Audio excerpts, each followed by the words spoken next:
আসসালামু আলাইকুম রহমতুল্লাহ বারাকাতু। আশা করি সবাই ভালো আছেন, সুস্থ আছেন। আমি আল্লাহর খাস রহমত, দয়াল দয়া আমার খাস দয়ায় খুব ভালো আছি, সুস্থ আছি। আমি হাঁটতে বাইরে হয়েছিলাম। তো হাঁটতে হাঁটতে একটা বাড়ির সামনে চেরি ফল গাছ দেখলাম। আমি আপনাদের সেদিন গত ভিডিওতে বলছিলাম যে এখানে আপেল এবং চেরি খুব সুন্দর হয়, ভালো হয়। দেখেন এখানে একটা চেরি ফল গাছ, কত সুন্দর চেরি ফল হয়েছে। অনেক চেরি ফল হয়েছে এখানে। পুরো গাছটা ছোট্ট একটা গাছ, কিন্তু প্রচুর পরিমাণে চেরি হয়েছে। তো চেরি গাছ অনেক জায়গায় দেখছি এখানে, কিন্তু এই গাছটার মধ্যে মানে প্রচুর পরিমাণে পাকছে, লাল হয়েছে। এখানে এগুলো খয়েরি কালার হয়ে যাবে। যত কালারটা ডিপ হবে তত মিষ্টি হবে এই গাছগুলার ফল। খুব সুন্দর একটা ফল, চেরি ফল। খুব ভালো লাগতেছে দেখে।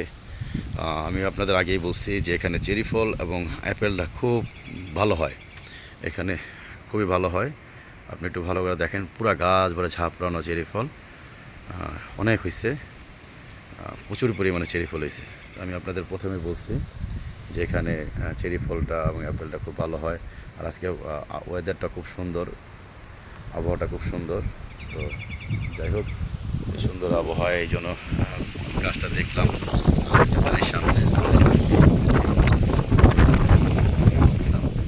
যে এখানে অ্যাপেল এবং চেরি ফলটা খুব সুন্দর হয়। আজকে যে সুন্দর ওয়েদার, যে সুন্দর আবহাওয়া, হাঁটতেও ভালো লাগতেছে, পাশাপাশি গাছটা দেখে ভালো লাগলো। তো অনেকগুলা গাছ দেখছি, এই পর্যন্ত অনেক চেরি ফল গাছ দেখছি। এত সুন্দর বা এত মানে ঝাপড়ানো ফল দেখি নাই। এটার মধ্যে খুব ঝাপড়ানো, ছোট্ট একটা নতুন সম্ভবত গাছটা নতুন। প্রচুর পরিমাণ ফল হয়েছে এবং প্রচুর পাকছে।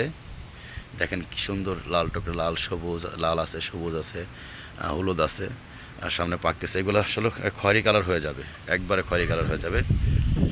যাই হোক, সবাই সুস্থ থাকবেন, সুন্দর থাকবেন। চেরি ফলটা আসলে কতটুকু মজার, আসলে আমি একটা খেয়ে দেখাবো আপনাদের, আপনাদের একটা খেয়ে দেখাবো।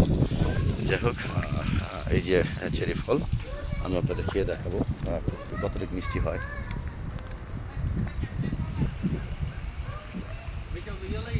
খুবই মিষ্টি, খুবই মিষ্টি। যাই হোক, সবাই ভালো থাকবেন, সুস্থ থাকবেন। আবার দেখা হবে, আবার কথা হবে। আসসালামু আলাইকুম রহমতুল্লাহ বারকাতু।